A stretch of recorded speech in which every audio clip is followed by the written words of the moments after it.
மகிழ்வினை விதைத்திட மனங்களை உயர்த்திட உறவினராய் வருவோம். மன்னவன் இயேசுவின் பொன்வழி நடந்திட அன்பிலே வாழ்ந்திடுவோம். இறை அன்பிலே வாழ்ந்திடுவோம். மகிழ்வினை விதைத்திட மனங்களை உயர்த்திட உறவினராய் வருவோம். மன்னவன் இயேசுவின் பொன்வழி நடந்திட அன்பிலே வாழ்ந்திடுவோம். இறை அன்பிலே வாழ்ந்திடுவோம். இதயங்கள் இணைக்கும் அன்புக்கு இணையாய் பூமியில் ஒன்றுமில்லை. இதயங்கள் இணைக்கும் அன்புக்கு இணையாய் பூமியில் ஒன்றுமில்லை. இறை வழி வாழ்ந்திடும் முறை இது தெரிந்தால் பகைமையின் தொல்லை இல்லை. பிரித்திடும் சுயநல வேர்களை அறுப்போம், புது வழி படைத்திடுவோம். நாம் இறை வழி வாழ்ந்திடுவோம். மகிழ்வினை விதைத்திட மனங்களை உயர்த்திட உறவினராய் வருவோம். மன்னவன் இயேசுவின் பொன்வழி நடந்திட அன்பிலே வாழ்ந்திடுவோம். இறை அன்பிலே வாழ்ந்திடுவோம்.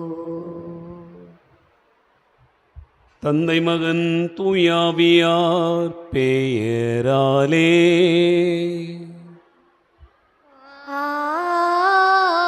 ஆமென். நம் ஆண்டவராகிய இயேசு கிறிஸ்துவின் அருளும் கடவுளின் அன்பும் தூயாவியாரின் நட்புறவும் உங்கள் அனைவரோடும் இருப்பதாக. ஆன்மாவோடும் இருப்பதாக. ஆண்டவர் இயேசு கிறிஸ்துவில் அன்பு நிறைந்த சகோதர சகோதரிகளே, இன்று நம் அன்னையாம் திருச்சபை கன்னியும் மறைசாட்சியுமான சிலுவையின் புனித தெரேசா பெனடிக்டா என்பவரை நினைவு கூர்ந்து ஜெபிக்கிறது. சிலுவையில் அறையப்பட்ட ஆண்டவர் இயேசு கிறிஸ்துவை அறியவும் அதற்காக சாகும் வரை சிலுவையை நோக்கிய பயணத்தில் தன்னை அர்ப்பணித்து கொண்ட இப்புனிதையை பின்பற்றி நாமும் ஆண்டவருடைய அன்பு சீடராய் வாழ்வதற்கான அருள் கேட்டு இப்பலியிலே மன்றாடுவோம். நம்ம இணைந்து ஜெபிக்கிறத பலியை இறைவன் ஏற்றுக்கொள்ள தடையாயிருக்கிற நம்முடைய குற்றங்கள், பாவங்கள், பலவீனங்களுக்காக மனம் வருந்துவோம். ஆண்டவரிடத்திலே மன்னிப்பு கேட்போம். எல்லாம் வல்ல இறைவனிடமும் சகோதர சகோதரிகளே, உங்களிடமும் நான் பாவியனை ஏற்றுக்கொள்கிறேன். ஏனெனில் என் சிந்தனையாலும் சொல்லாலும் செயலாலும் கடமையில் தவறியதாலும் பாவங்கள் பல செய்தேன். என் பாவமே, என் பாவமே, என் பெரும் பாவமே. ஆகையால் எப்பொழுதும் கன்னியான புனித மரியாளையும் வானதூதர் புனிதர் அனைவரையும் சகோதர சகோதரிகளே உங்களையும் நம் இறைவனாகிய ஆண்டவரிடம் எனக்காக வேண்டிக் கொள்ள மன்றாடுகிறேன். எல்லாம் வல்ல இறைவன் நம்மீது இரக்கம் வைத்து நம் பாவங்களை மன்னித்து நம்மை நிலைவாழ்வுக்கு அழைத்து செல்வாராக. ஆமென். உள்ளம் நொறுங்கி வருந்துவோரை நலமாக்க அனுப்ப பெற்ற ஆண்டவரே இரக்கமாயிரும். ஆண்டவரே இரக்கமாயிரும். பாவிகளை தேடி வந்த கிறிஸ்துவே இரக்கமாயிரும். கிறிஸ்துவே இரக்கமாயிரும். தந்தையின் வலப்பக்கம் வீற்றிருந்து எங்களுக்காக பரிந்து பேசுகின்ற ஆண்டவரே இரக்கமாயிரும். ஆண்டவரே இரக்கமாயிரும். மன்றாடுவோமாக. எங்கள் முன்னோரின் இறைவா, மறைசாட்சியான புனித தெரேசா பெனடிக்டாவை சிலுவையில் அறையப்பட்டவும் திருமகனை அறியவும் சாகும் வரை அவரை பின்பற்றவும் வழிநடத்தினீரே. அவரது பரிந்துரையால் கிறிஸ்துவே மீட்பர் என எல்லா மக்களும் ஏற்றுக்கொள்ளவும் அவர் வழியாக உம்மை என்றும் கண்டு மகிழவும் அருள வேண்டுமென்று எங்கள் ஆண்டவராகிய கிறிஸ்து வழியாக உம்மை மன்றாடுகிறோம்.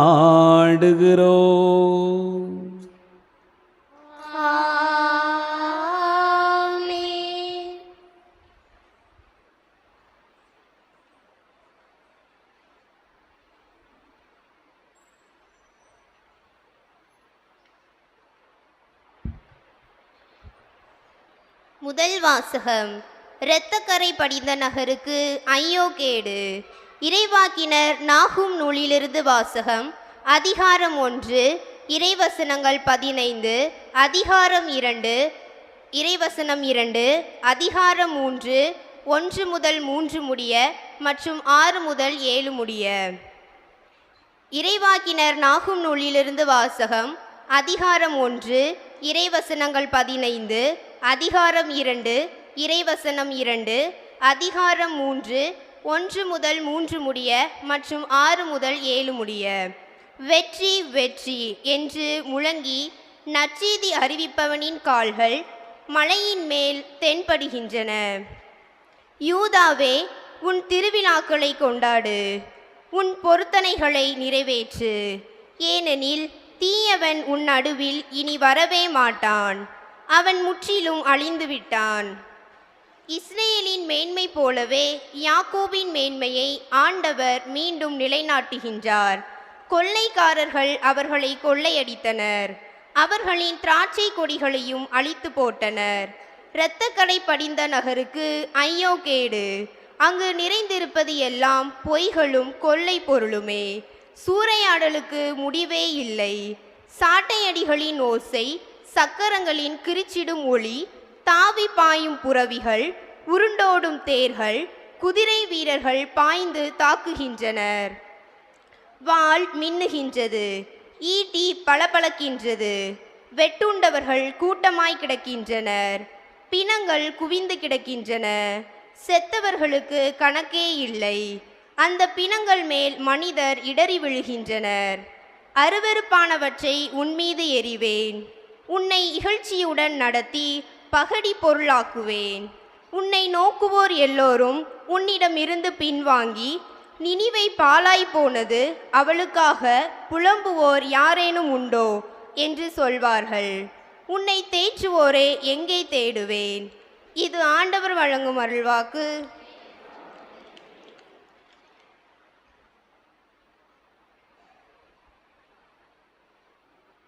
என் மனம் பாடும் பாடலிது தேவா, என்னுள்ளே தீரா தாகமிது நாதா.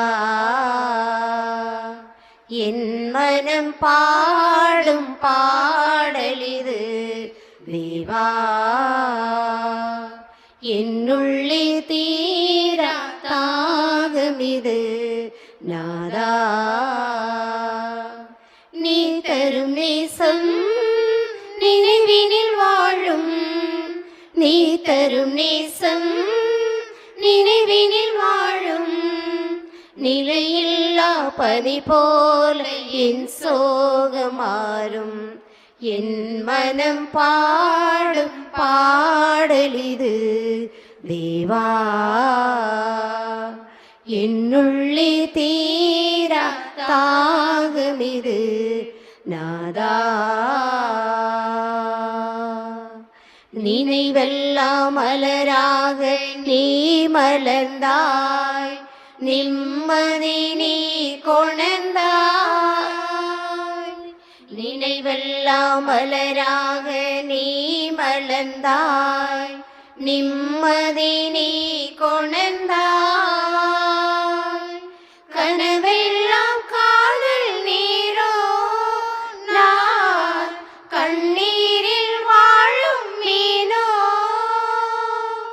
கனவெல்லாம் காதல் நீரோ, நான் கண்ணீரில் வாழும் மீனோ. உன் திருவடியில் என் மனம் சரணம், உளமதிலே நீ உன்னொளி தரணும். என் மனம் பாடும் பாடலிது தேவா, என்னுள்ளே தீரா தாகமிது நாதா. வழி மீது விழி வைத்து ஒளி தேடினேன், இருளினில் நான் விழுந்தேன்.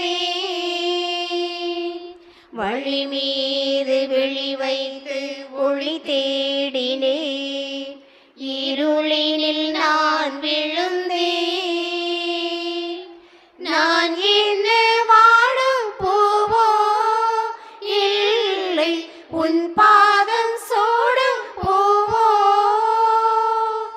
நான் என்ன வாடும் பூவோ இல்லை உன் பாதம் சூடும் பூவோ என் மனம் நீ வா நிம்மதியை தா என் முகந்தனிலே புன்னகையை தா என் மனம் பாடும் பாடலிது தேவா என்னுள்ளே தீரா தாகமிது நாதா.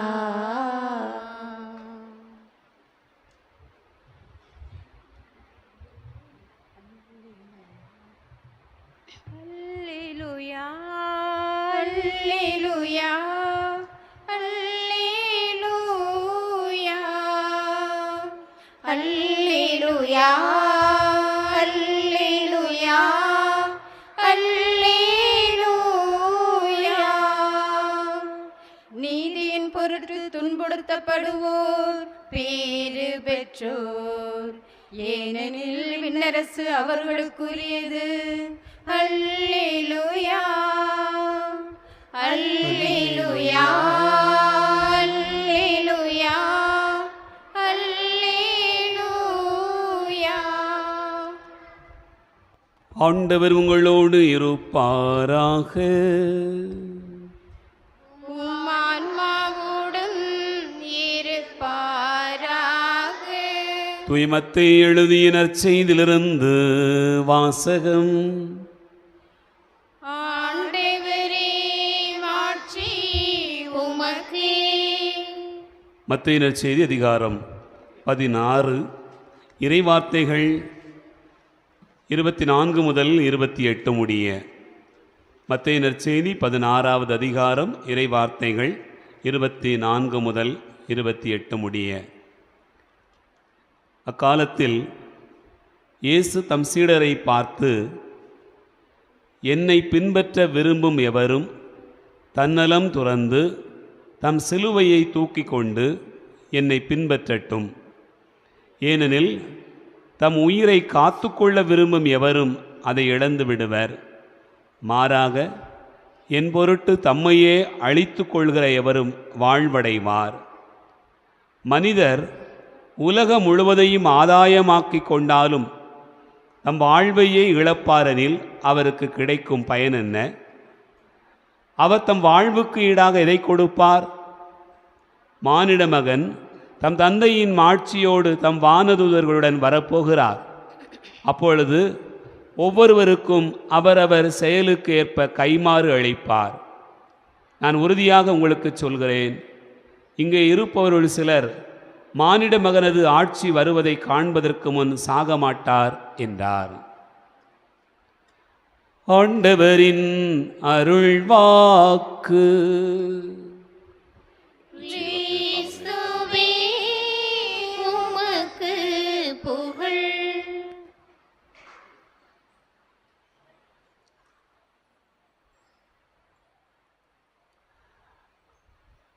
ஆண்டவர் இயேசு கிறிஸ்துவில் அன்பு நிறைந்த சகோதரர்களே, சகோதரிகளே, இனி நற்செய்தி வாசகம் இயேசுவினுடைய சீடர் யார் என்பதனை சிந்திக்க நமக்கு அழைப்பு தருகிறது. அன்பார்ந்தவர்களே, வாழ்க்கை என்பது ஒரு பயணம் என்பதை நாம் அறிவோம். மனிதர்கள் எப்போதுமே பயணப்பட்டு கொண்டிருக்கிறோம். எங்காவது ஏதாவது ஒரு இடத்திற்கு புறப்பட்டு போய்கொண்டே இருக்கிறோம். காலை தொடங்கி இரவு வரையிலும் மனிதனுடைய பயணமானது தொடர்ந்து கொண்டே இருக்கிறது. இந்த பயணத்தில் நாம் ஈடுபடுகிற போது, இந்த பயணத்திற்காக கிளம்புகிற போது என்னவெல்லாம் செய்ய வேண்டியிருக்கிறது என்று யோசித்து பார்க்க வேண்டும். ஒரு உதாரணத்திற்கு, இங்கிருந்து நாம் சென்னைக்கு வேலைக்காக போகிறோம் என்று வைத்துக்கொள்வோம். போகணும்னா அல்லது படிக்க போகிறோம் அல்லது யாரையாவது சந்திக்க போகிறோம், எதை வேண்டுமானால் வைத்துக்கொள்வோம். போக வேண்டும் என்று சொன்னால் என்னவெல்லாம் செய்ய வேண்டும்? அன்பார்ந்தவர்களே, தேவையானதை எடுத்துக்கொள்வோம், தேவையற்றதை தூர போட்டு விடுவோம். சுமைகளை அதிகமாக்கி கொள்ள வேண்டும் என்று விரும்ப மாட்டோம். ரொம்ப சுமந்து போனால் கஷ்டமாக இருக்கும். பேருந்தில் போனாலும் சரிதான், ட்ரெயினில் போனாலும் சரிதான், எங்கே போனாலும் அதனுடைய அளவை குறைத்து கொள்ளுகிறோம். இது சாதாரணமாக நாம் பயணப்படுகிற போது நடக்கக்கூடிய ஒன்று. இதே போல வெளிநாட்டிற்கு பயணப்பட வேண்டும் என்று சொன்னால் என்ன செய்யணும்? எதெல்லாம் எடுத்துகிட்டு போகணும், எதெல்லாம் விட்டுட்டு போகணும், எதெல்லாம் வச்சிருக்கணும், எதெல்லாம் வச்சிருக்கக்கூடாது அப்படிங்கிறதுக்கு ஒரு பெரிய லிஸ்ட்டே இருக்கிறது. உங்களுக்கு தெரியும், நம்ம ஊரில் நிறைய பேர் வெளிநாட்டில் வேலை பார்க்குறாங்க. அப்படின்னு சொன்னால் போகிற போது இத்தனை கிலோ தான் கொண்டுட்டு போகணும், இன்ன பொருள் தான் கொண்டு போகணும், இன்னென்ன பொருள்லாம் வச்சுருக்கக்கூடாது. இதெல்லாம் வச்சுருந்தோம்னு சொன்னால் நமக்கு ஆபத்து தேவையில்லை. அதனால் ஒரு கொஞ்சம் அளவு கூடிட்டா கூட அங்கேயே ஏர்போர்ட்டில் என்ன செய்வாங்கன்னு சொன்னால் தூர விலைக்கு வச்சுருவாங்க. இது உங்களுக்கு தெரிந்திருக்கும். இது தேவையில்லாத பொருட்கள் என்று ஒதுக்குகிறோம். அன்பார்ந்தவர்களே, சில பொருட்கள் கட்டாயமாக வேண்டும். பாஸ்போர்ட் இருக்கணும், விசா இருக்கணும், வேலைக்கு போகிறோம்னா சர்டிஃபிகேட்ஸ் இருக்கணும். இதெல்லாம் நமக்கு தேவையான காரியங்கள். அப்படி என்று சொன்னால் இந்த மனித வாழ்க்கையினுடைய பயணத்திற்கு எது தேவை, எது தேவையில்லை என்பதையெல்லாம் நாம் அறிந்திருக்கிறோம். எதை எடுத்துக்கொள்ள வேண்டும், எதை விட்டுவிட வேண்டும் என்பதையெல்லாம் தெரிந்து வைத்திருக்கிறோம். நம்முடைய ஆன்மீக வாழ்க்கையினுடைய பயணத்தில் இயேசுனுடைய சீடராய் இருப்பது என்பது ஒரு பயணம். இந்த சீடத்துவ பயணத்திற்கு எதுவெல்லாம் வேண்டும் என்பதைத்தான் இன்றைய நற்செய்தி வாசகம் நமக்கு எடுத்து கூறுகிறது.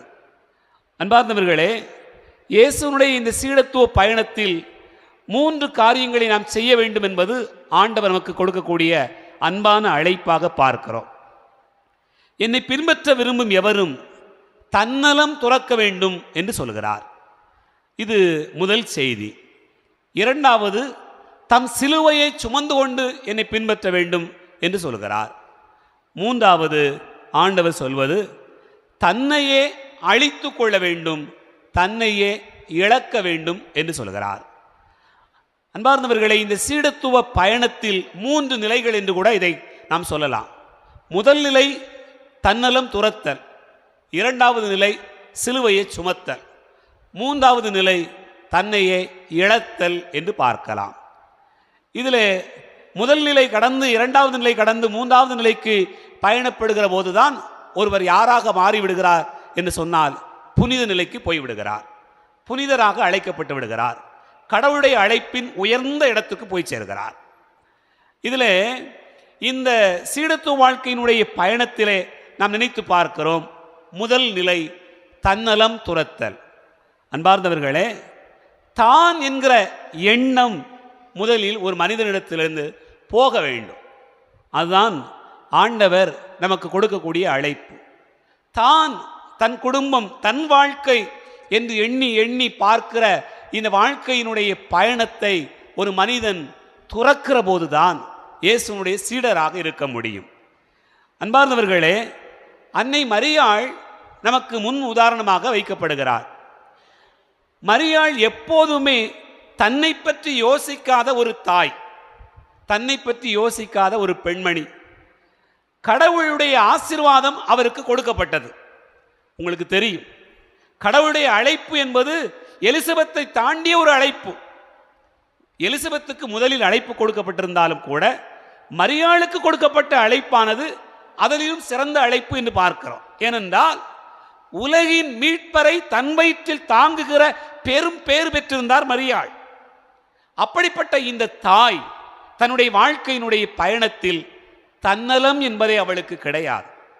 ஏனென்றால் ஆண்டவர் அழைப்பு கொடுத்த உடனே மரியாள் தான் யார், எத்தகைய நிலையில் உயர்த்தப்பட்டிருக்கிறோம் என்பதெல்லாம் அவளுக்கு தெரியவில்லை. அவள் உடனடியாக என்ன செய்தார் என்று சொன்னால் எலிசபெத்தை சந்திக்க ஓடோடினாள். இதுதான் தன்னலம் துறந்து வாழுகிற ஒரு வாழ்வாக பார்க்கிறோம். தன்னை பெரிதாக நினைக்காத ஒரு வாழ்வு. எனக்கு அன்பார்ந்த சகோதர சகோதரிகளே, போன இடத்தில் நடக்கக்கூடியது என்ன? மரியாள் வாழ்த்துகிறார், எலிசபெத் அம்மாள் பதிலுக்கு நிறைய சொல்கிறார். என் ஆண்டவரின் தாய், கடவுளுடைய வார்த்தையை நம்பியவள், இப்படியெல்லாம் நிறைய வார்த்தைகளில் சொல்லி எலிசபெத் அம்மாள் வாழ்த்துகிறார். அன்பார்ந்தவர்களே, அந்த இடத்திலும் கூட மரியாள் தன் பெருமை, தன் நலம், தன் வாழ்வு என்றெல்லாம் அவர் வாழவே இல்லை என்று பார்க்கிறோம். அங்கே மரியாள் தன்னுடைய வாழ்க்கையினுடைய நிலையை பார்த்தோம் என்று சொன்னால் எதையுமே மனசில் வச்சுக்கிடல. ஆண்டவர் சொன்ன வார்த்தைகளை பெரிதாக மனசில் வச்சுக்கிடல. எலிசபெத் அம்மாள் வாழ்த்திக்குரிய வார்த்தைகளையும் மனசில் வச்சுக்கிடல. அதெல்லாம் பெருமை தரக்கூடியது தான். ஆனால் என் பெருமையெல்லாம் என் நலத்தை துறப்பது, என் வாழ்க்கையை துறப்பது, என் கடவுளுக்காக இதை வாழ்வது. எலிசபெத் அம்மாள் வாழ்த்து கூறிய அந்த இடத்திலே அதை ஒரு பொருட்டாக நினைத்து கொள்ளாமல் 3 மாதமும் அங்கு தங்கியிருந்து பணிவிடை செய்தாள் என்று பார்க்கிறோம். எனக்கு அன்பார்ந்த சகோதர சகோதரிகளே, தன்னலம் துறந்த வாழ்வு என்பது அதுதான் என்று நாம் நினைத்து பார்க்கிறோம். நம்முடைய வாழ்க்கையிலே இதை நாம் பல முறைகளில் அனுபவிக்க முடியும். நாங்கள் குறுமடத்தில் படித்து கொண்டிருக்கிற போது என்ன நடக்கிறது என்று சொன்னால், ஒரு ஃபாதர் அவங்களுக்கு தெரிஞ்ச ஒரு ஃபேமிலி வேனில் பயணப்பட்டு போகிறாங்க. ஒரு இடத்துக்கு ரொம்ப தூரமாக பயணப்பட்டு போகும்போது திடீர்னு மதுரை பக்கத்தில் வரும்போது விபத்து நடக்கிறது. விபத்து நடந்து கொஞ்ச நேரத்தில் எல்லாரையும் ஹாஸ்பிட்டலில் அட்மிட் பண்ணியாச்சு. ஹாஸ்பிட்டலுக்கு போன இடத்துல ரத்தம் தேவைப்படும், அதனால் குருமானவர்களை கொஞ்சம் பேர் அனுப்பி வைப்போம்னு சொல்லி ஒரு 4-5 பேரை சேர்ந்து அனுப்பி வச்சாங்க. மருத்துவமனைக்கு போனோம். போன இடத்துல அங்கே போய் பார்த்தா எல்லாரும் பரபரப்பாக இருக்கிறாங்க. ஆனால் ஒரு அம்மா தன்னுடைய கை குழந்தைய கையில் வச்சுக்கிட்டு எல்லாருக்கும் உதவி செஞ்சுட்டே இருக்கிறாங்க. அப்போ ரொம்ப ஆச்சரியமாக இருக்குது. இத்தனைக்கு அந்த அம்மா முகத்துலேயும் ஒரு அடிபட்டிருக்கு, தலையில் லேசாக அடிபட்டிருக்கு, முகத்தில் காயம் இருக்குது, தலையில் ஒரு வீக்கம் இருக்குது. ஆனாலும் அந்த அம்மா வேலை பார்த்துக்கிட்டே இருக்கு, எல்லாருக்கும் உதவி செஞ்சுட்டு இருக்கிறாங்க. எல்லாரையும் பார்த்து ஓரளவுக்கு ஃபஸ்ட் எய்டெல்லாம் பண்ணி முடித்து உட்கார வச்சுருக்கிறாங்க. அப்போ தான் அங்கே இருக்கக்கூடிய டாக்டர்ஸில் ஒருத்தர் இந்த அம்மாவை பார்க்குறாங்க. இந்த அம்மா காது வழியாக கொஞ்சம் ரத்தம் வந்துக்கிட்டு இருக்கு. அப்போ எல்லாரும் ஆச்சரியமாக பார்க்குறாங்க. டாக்டர் சொல்கிறாரு, எம்மா உங்களுக்கு தான் முதல்ல மருத்துவம் பார்க்கணும், வந்த எல்லாரையும் விடவும் உங்களுக்கு தான் அதிகமாக அடிபட்டிருக்கு, அதனால் முதல்ல நீங்கள் தான் ட்ரீட்மெண்ட் எடுக்கணும் அப்படின்னு சொன்னப்போ தான் அந்த அம்மாவுக்கே தெரியுது நமக்கு இவ்வளோ பெரிய அடிபட்டிருக்குங்கிறது. எனக்கு அன்பார்ந்த சகோதர சகோதரிகளே, தன் நலம் மறக்கிறவர்கள் என்ன செய்வார்கள் என்று சொன்னால், பிறநலம் மட்டுமே பெரிதென்று நினைப்பார்கள். தன்னலம் மறக்கிற ஒரு மனிதர் பிறநலம் மட்டும்தான் பெரிதென்று நினைக்கிறார். ஒரு தாய் அதைத்தானே செய்கிறாள். ஒரு குடும்பத்திலே ஒரு தாய் என்ன செய்கிறாள்? தன்னலம் மறந்து விடுகிறாள். தனக்கு என்ன சாப்பாடு, தனக்கு என்ன இருக்குது அப்படிலாம் பார்க்கறது இல்லை. எல்லாரும் சாப்பிட்டு முடித்த பிறகு மிச்ச மீதியைத்தான் சாப்பிடுவாங்க அப்படிங்கிறத நம்ம பார்க்குறோம். அப்படி என்று சொன்னால் அன்னை மரியாள் அந்த வகையில் நமக்கு மிகப்பெரிய உதாரணமாக கொடுக்கப்பட்டிருக்கிறார். அன்பார்ந்தவர்களே, கானாவூர் திருமணத்திற்கு போன இடத்திலே அந்த குடும்பத்தில் தன்னலம் மறந்தவளாக மரியாள் வேலை செய்கிறார். யாரும் போய் மாதாட்ட கேட்கல. இன்றைக்கி நம்ம நினச்சி பாருங்கள், ஒரு சின்ன தலைவலி வந்துடுது, ஒரு சின்ன காய்ச்சல் வந்துடுது, கொஞ்சம் உடம்புக்கு முடியலைன்னா அப்பா எவ்வளோ பெரிய போராட்டம், எவ்வளோ பெரிய வேலை செஞ்சிருந்தோம், என்னெல்லாம் சொல்லியிருந்தோம், பெரிய எனக்கு என்னமோ நடந்துட்டு ஒரு மனநிலை எப்படி மாறிவிடுதுன்னு சொன்னால், கொஞ்சம் தொண்டை பக்கம் வலி வந்துட்டுன்னு வச்சுக்கோமே, நீங்கள் என்னெல்லாம் யோசிப்பீங்க? ஒரு நாள் நீடிச்சுது, 2 நாள் நீடிச்சுது, ஒரு வாரம் இருந்துருதுன்னா என்ன செய்வோம்? என்னன்னு தெரில, அந்த அக்காவுக்கு அப்படித்தான் இருந்துதான் கேன்சராக மாறிடுதான், அவங்களுக்கு அப்படி தான் இருந்துதான் தெரியா. அந்த ஹாஸ்பிட்டல் போய் பார்த்தாங்க, இங்கே போய் பார்த்தாங்க, பார்க்காம இருந்துட்டாங்க, சங்கடமாகி போச்சு, இப்படியே சொல்லி சொல்லி பரவி விட்டுருவோம். எனக்கு அன்பார்ந்த சகோதர சகோதரிகளே, ஆனால் மரியாளை பார்க்கிற போது தன்னுடைய வாழ்க்கையில் எவ்வளவுதான் உயர்வு இருந்தாலும், எவ்வளவுதான் தன்னுடைய வாழ்க்கையினுடைய சுமைகள் இருந்தாலும் இன்னொருவருடைய நலனை மட்டுமே கருத்தில் கொண்டாள். ஆகவே தன்னலம் துறப்பது தான் சீடத்துவ வாழ்க்கையினுடைய முதல் நிலை. நம்ம இந்த முதல் நிலையிலேயே மாறி இருக்கிறோமா நினச்சி பார்க்க வேண்டியிருக்கிறது. ஒரு பள்ளிக்கூடத்துக்கு பிள்ளைகளை அனுப்புகிறோம். இதுக்கு முன்னாடிலாம் அனுப்புகிற போது கொஞ்சம் கையில் காசு கொடுத்து அனுப்புவோம், பிள்ளைங்க வாங்கி சாப்பிட்டுக்கிடும்.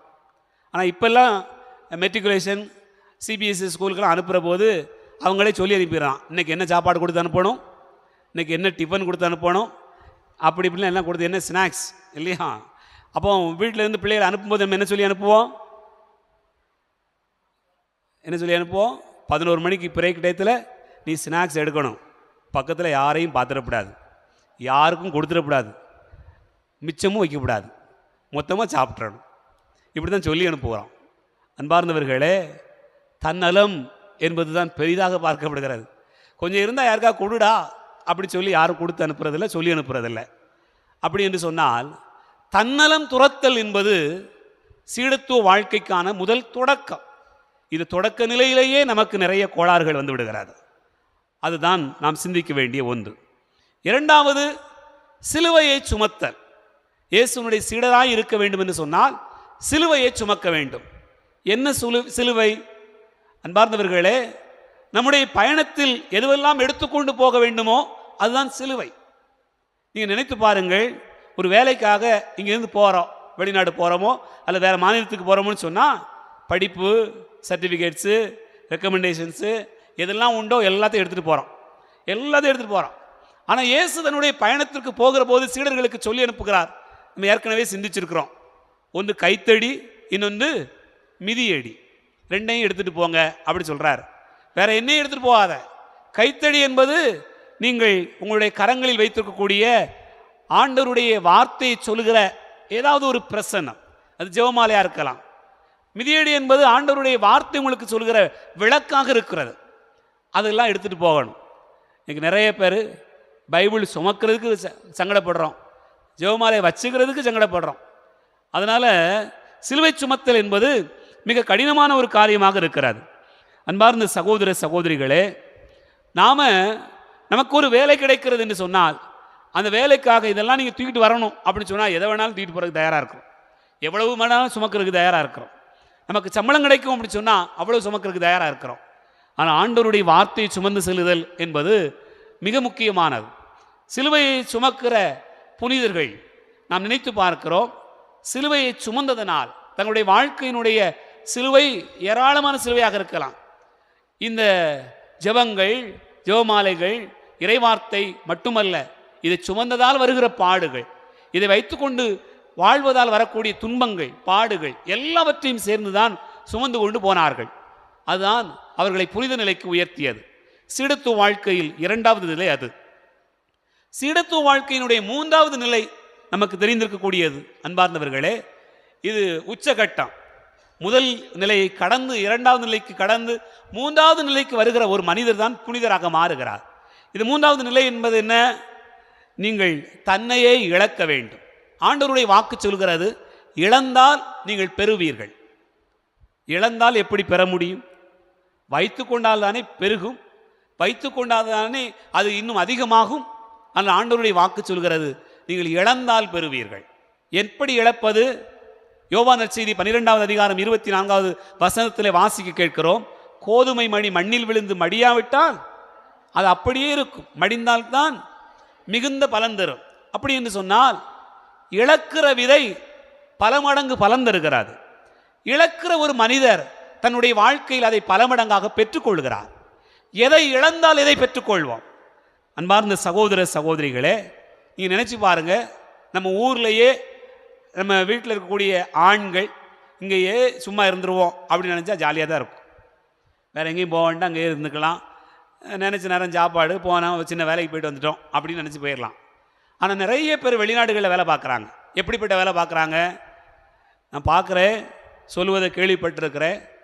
பூமிக்கு அடியில் 2-3 கிலோமீட்டர் சுற்றி அவங்க பாறைக்கு அடியில் உள்ள நுழைஞ்சி அங்கே கொண்டு போய் பெட்ரோலோ டீசலோ சேமித்து வைக்கிறாங்களாம். அதுக்கு டேங்கு கட்டுற வேலை, அந்த வேலையை செய்கிறாங்க. அந்த வேலைக்கு போகிற நம்ம பிள்ளைங்க வண்டி ஓட்டுறாங்க. போகிறவங்க அந்த வண்டி ஓட்டும்போது அங்கே இருக்கக்கூடிய ஆக்சிஜன் காற்று வந்து உங்களுக்கு தெரியும். இங்கே பூமிக்கு அடியில் போகணும்னு சொன்னால் செயற்கை காற்று தான் உள்ள செலுத்தப்படுகிறது. அந்த காற்று இல்லைன்னு சொன்னால் என்னவா இருக்கும்? ஆனால் அப்படித்தான் கஷ்டப்பட்டு வேலை பார்க்குறாங்க. அப்படி வேலை பார்க்குறது இதுக்காக, இழந்து போகிறதுக்கா பெற்றுக்கொள்வதற்கா?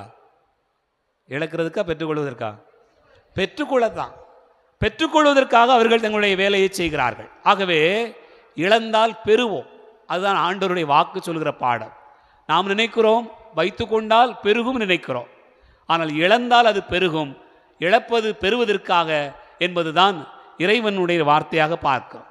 இப்போ பாருங்க, ஒரு டாக்டருக்கு படிக்கணும், நல்ல நிலைமையில் படிக்கணும், நல்ல வேலைக்கு போகணும் அப்படி நினைக்கிறவங்க என்னவெல்லாம் இழக்கணும்? டிவி இழக்கணும், செல்ஃபோன் இழக்கணும், சும்மா ஜாலியாக பேசுகிறத இழக்கணும், நிறைய இழக்கணும், தூக்கத்தை இழக்கணும், சொந்த பந்தங்களை இழக்கணும், எல்லாத்தையும் இழக்கணும். இழந்தால் என்ன கிடைக்கும்? ஒரு இலக்கை நோக்கி பயணிக்கிற ஒரு மனிதர் தன்னுடைய வாழ்க்கையில் அதை பெற்றுக்கொள்கிறார் என்று பார்க்கிறோம். ஆகவே எதிர்காலம் ரொம்ப பிரைட்டாகிருது, ரொம்ப பிரகாசமாக தெரியுது அப்படின்னு சொன்னால் நிகழ்காலத்தில் பலவற்றை இழப்பதற்கு தயாராக வேண்டும். புனிதர்கள் என்பவர்கள் அந்த நிலையில் தான் வாழ்ந்திருக்கிறார்கள். யோசித்து பார்த்தீங்கன்னு சொன்னால் நிகழ்காலத்தை தொலைத்தவர்கள் எதற்காக? எதிர்காலத்தினுடைய மீட்புக்காக, எதிர்காலத்தில் வெளிப்பட போகிற மாட்சிக்காக இவ்வுலகில் படுகிற துன்பம் பெரிதல்ல என்று நினைத்து கொண்டு வாழ்ந்தவர்கள். அதுதான் சீடத்துவ வாழ்க்கையினுடைய 3வது நிலை.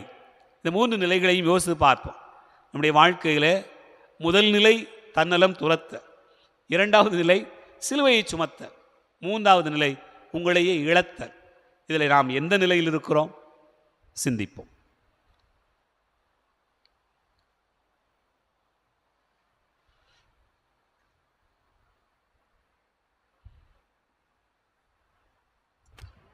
இறைவனின் அருள் மொழி கோபுரத்தில் நான் இருவிழி தீபங்கள் ஏற்றி வைத்தேன். இறைவனின் அருள் மொழி கோபுரத்தில் நான் இருவிழி தீபங்கள் ஏற்றி வைத்தேன். பொதுமை நினைவின் அலைகளில் நான் பூ போல் மனதை அலங்கரித்தேன். இறைவனின் அருள் மொழி கோபுரத்தில் நான் இருவிழி தீபங்கள் ஏற்றி வைத்தேன். ஆவியின் அருளால் வாழ்ந்திடுவேன் நான், ஆண்டவர் குரலாய் மாறிடுவேன். ஆவியின் அருளால் வாழ்ந்திடுவேன் நான், ஆண்டவர் குரலாய் மாறிடுவேன். ஆபேல் அழித்திட்ட ஆடாவே, ஆபேல் அழித்திட்ட ஆடாவே நான், அபிரகம் தந்த மகனாவே. சகோதர சகோதரிகளே, என்னுடையது உங்களுடையதுமான இந்த பலி எல்லாம் வல்ல தந்தையாக இறைவனுக்கு ஏற்றதாகும்படி செபியுங்கள். ஆண்டவர் தமது பெயரின் புகழ்ச்சிக்காகவும் ஆட்சிக்காகவும் நமது நன்மைக்காகவும் புனித திரு அவை அனைத்து நலனுக்காகவும் உமது கையிலிருந்து பலியை ஏற்றுக்கொள்வாராக. ஆண்டவரே, சிலுவையின் புனித தெரசா பெனடிக்டா என்னும் புனிதையை கொண்டாடும் நாங்கள் உமக்கு கையளிக்கும் காணிக்கைகளை ஏற்றருள உம்மை வேண்டுகிறோம். அவருடைய துன்ப போராட்டங்கள் உமக்கு உவப்பளித்தது போல இக்காணிக்கைகள் உமக்கு ஏற்றவையாகிட அருள் புரிய வேண்டும் என்று எங்கள் ஆண்டவராகிய கிறிஸ்து வழியாக உம்மை மன்றாடுகிறோம்.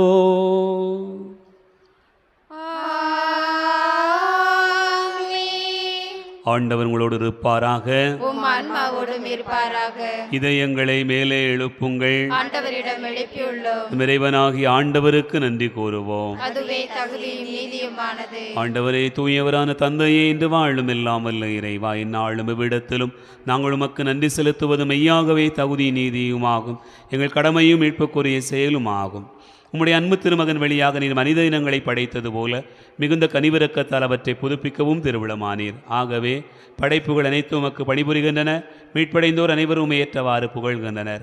உம்முடைய புனிதர்களும் ஒரே இதயத்தோராய் உம்மை போற்றுகின்றனர். ஆகவே வானகணிகளோடு ஒன்று சேர்ந்து நாங்கள் உம்மை புகழ்ந்து முடிவின்றி சொல்வதாவது: தூயவர் தூயவர் தூயவர், வான் படைகளின் கடவுளாம் ஆண்டவர். விண்ணகமும் மண்ணகமும் மது மாட்சியால் நிறைந்துள்ளன. உன்னதங்களிலே ஓசன்னா. ஆண்டவர் பெயரால் வருகிறவர் ஆசி பெற்றவர். உன்னதங்களிலே ஓசன்னா. ஆண்டவரே, நீர் மெய்யாகவே தூயவர், தூய்மை அனைத்துக்கும் ஊற்று. ஆகவே நம்முடைய ஆவியை பொழிந்து இக்காணிக்கைகளை தூய்மைப்படுத்த உம்மை வேண்டுகிறோம். இவ்வாறு எங்கள் ஆண்டவர் இயேசு கிறிஸ்துவின் உடலாகவும் இரத்தமாகவும் எங்களுக்கு இவை மாறுவனவாக. அவர் பாடுபட உளம் கனிந்து தம்மை கையளித்த போது அப்பத்தை எடுத்து நன்றி செலுத்தி அதை பிட்டு தம் சீடர்களுக்கு அளித்தவர் கூறியதாவர்: அனைவரும் இதிலிருந்து பெற்று உண்ணுங்கள், ஏனெனில் இது உங்களுக்காக கையளிக்கப்படும் என் உடல்.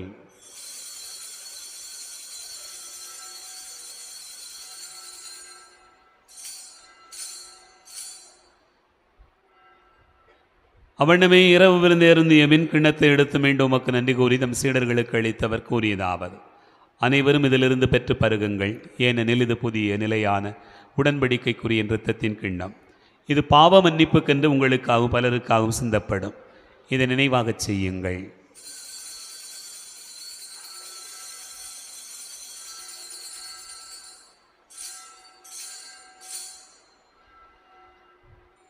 நம்பிக்கையின் மறைபொருள்.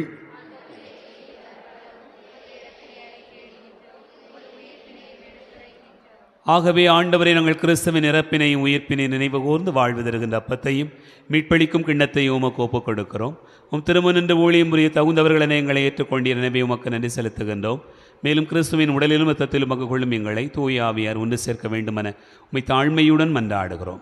ஆண்டவரே, உலகெங்கும் பரவியிருக்கும் திரு அவையை நினைவு கூர்ந்தருளும். எங்கள் திருத்தந்தை பிரான்சிஸ், எங்கள் ஆயரந்தோணிசாமி, எல்லா திருநிலையினராக அனைவரோடும் ஒரு திரு அவை அன்பில் நிறைவு பெறச் செய்தருளும். உயிர்த்தெழும் எதிர்நோக்கோடு துயில் கொடுக்கிற எங்கள் சகோதர சகோதரிகளையும் இறந்தோர் அனைவரையும் இரக்கத்துடன் நினைவு கூர்ந்து முது திருமுக ஒளியின் உள்ளேற்றருளும். எங்கள் அனைவர் மீதும் இரக்கமாயிரும். கடவுளின் கன்னித்தாயான புனித மரியா, அவருடைய கணவரான புனித யோசேப்பு, புனித திருத்தூதர்கள், இன்று நாங்கள் நினைவு கூர்ந்து ஜெபிக்கிற சிலுவையின் புனித தெரசா பெனடிக்டா, எங்கள் பாதுகாவலர் புனித அந்தோணியார், இனிமி உலகில் உமக்கு வந்தவராய் இருந்தோர் ஆகிய புனிதரனையுடனும் நாங்கள் நிலைவாழ்வில் பங்கு கொள்ளும் தகுதி பெற்று உம் திருமகன் இயேசு கிறிஸ்து வழியாக உம்மை புகழ்ந்தேத்தும் வரமருள உம்மை மன்றாடுகிறோம். இவர் வழியாக இவரோடு இவரில் எல்லாம் வல்ல இறைவனாகிய தந்தையே, தூயாவியாரின் ஒன்றிப்பில் எல்லா புகழும் ஆட்சியும் என்றென்றும் உமக்கு உரியதே.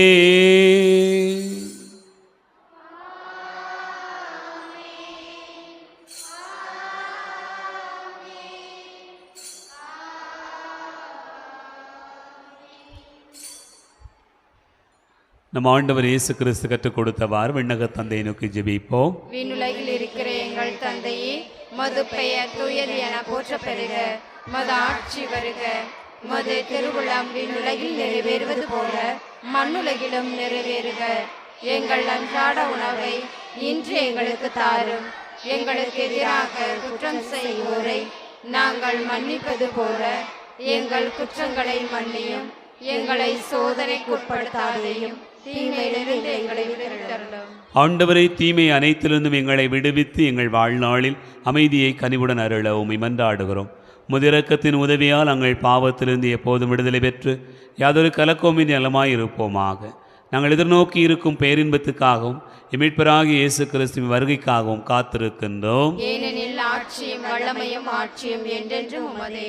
ஆண்டவரே இயேசு கிறிஸ்துவை, அமைதியை உங்களுக்கு விட்டுச் செல்கிறேன், என் அமைதியை உங்களுக்கு தருகிறேன் என்றும் திருத்தூதர்களுக்கு மொழிந்தீரே. எங்கள் பாவங்களை பாராமல் முது திரு அவை நம்பிக்கையை கண்ணோக்கி முது திருவுளத்திற்கு ஏற்பதற்கு அமைதியும் ஒற்றுமையும் அளித்தருள்வீராக. என்னென்று வாழ்ந்து ஆட்சி செய்கின்றவர் நீரே. ஆண்டவருடைய அமைதி உங்களுடன் இருப்பதாக. ஒருவருக்கொருவர் அமைதியை பகிர்ந்து கொள்வோம். பாவங்களை போக்கும் இறைவனின் செம்மறியே, எங்கள் மேல் இரக்கமாயிரும்.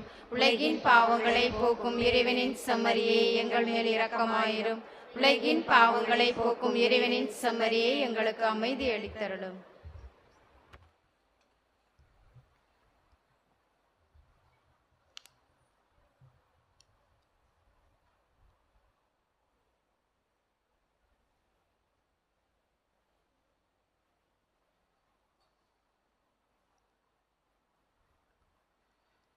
இதோ இறைவன் செம்மறி, இதோ உலகின் பாவங்களை போக்குகிறவர். செம்மறியின் விருந்துக்கு அழைக்க பெற்றோர் பேறு பெற்றோர்.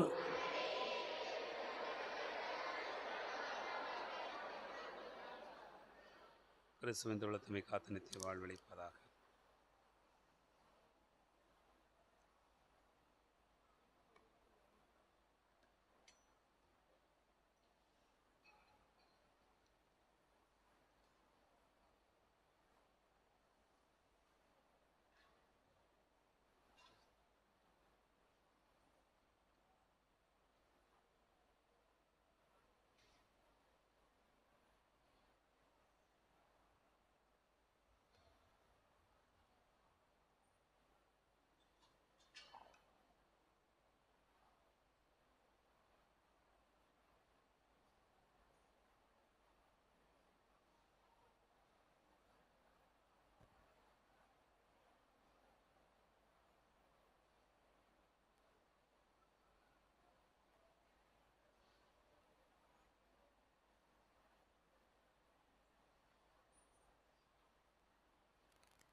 மொழியில் நான் நிலம் மகிழ மன்னவன் எழுகின்றார். ஆனந்த மழையில் நான் நிலம் மகிழ மன்னவன் எழுகின்றார். ஆயிரம் நிலவொளியோ இனி ஆண்டிடும் இறையரசோ அவளியை மாற்றிடும் அருட்கடலோ. ஆனந்த மழையில் நானிலம் மகிழ மன்னவன் எழுகின்றான். மன்னவனே என் இதயம் பொன்னடி பதிக்கின்றான். விண்ணகமே என் இதயம் அன்புடன் அழைக்கின்றார். மன்னவனே என் இதயம் பொன்னடி பதிக்கின்றார். விண்ணகமே என் இதயம் அன்புடன் அழைக்கின்றார். இனி என் வாழ்விலே ஒரு பொன்னாளிதே பண்பாடவோ என்று கொண்டாடவோ மலர்கின்ற புது வாழ்விலே இனி சுகமான புது ராகமே. மலர்கின்ற புது வாழ்விலே இனி சுகமான புது ராகமே. என்றென்று உண்டாகும் பேரின்பமே பேரின்பமே பேரின்பமே. ஆனந்த மழையில் நானில மகிழ மன்னவன் எழுகின்றார். சேற்றினிலே தாமரையாய் தேந்தன்னை எடுத்தாரே காற்றினிலே நறுமணமாய் கலந்தனில் நிறைந்தாரே. சேற்றினிலே தாமரையாய் தேந்தன்னை எடுத்தாரே காற்றினிலே நறுமணமாய் கலந்தனில் நிறைந்தாரே. எனில் ஒன்றாயினாய் நான் நன்றாயினேன் பணிவாழ்வுக்காய் என்னை பரிசாக்கினேன். மலர்கின்ற புது வாழ்விலே இனி சுகமான புது ராகமே. மலர்கின்ற புது வாழ்விலே இனி சுகமான புது ராகமே. என்றென்று உண்டாகும் பேரின்பமே பேரின்பமே பேரின்பமே. ஆனந்த மழையில் நானில மகிழ மன்னவன் எழுகின்றான்.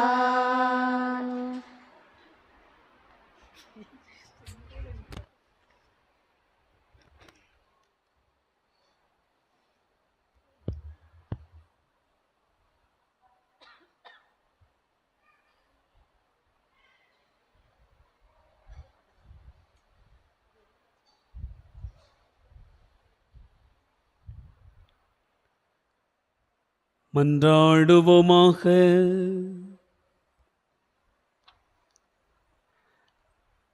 பேரன்புமிக்க தந்தையே, உம் பிள்ளைகள் நம்பிக்கை கொண்டு மது பாதத்தில் வைத்திருக்கக்கூடிய வேண்டுதல்களை கனிவோடு கண்ணோக்கினீர். முது அன்புக்கு நன்றி கூறுகிறோம். புனித தெரசா பெனடிக்டாவை பின்பற்றி நாங்களும் உமது சிலுவையின் மாட்சியில் வாழ தொடர்ந்து எங்களை வழிநடத்த வேண்டுமென்று எங்கள் ஆண்டவராகிய கிறிஸ்து வழியாக உம்மை மன்றாடுகிறோம்.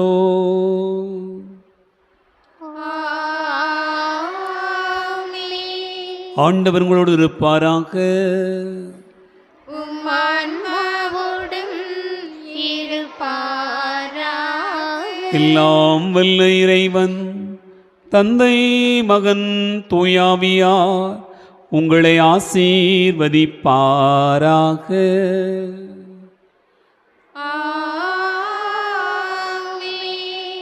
சென்று வாழுவோம். திருப்பலி நிறைவேறிற்று.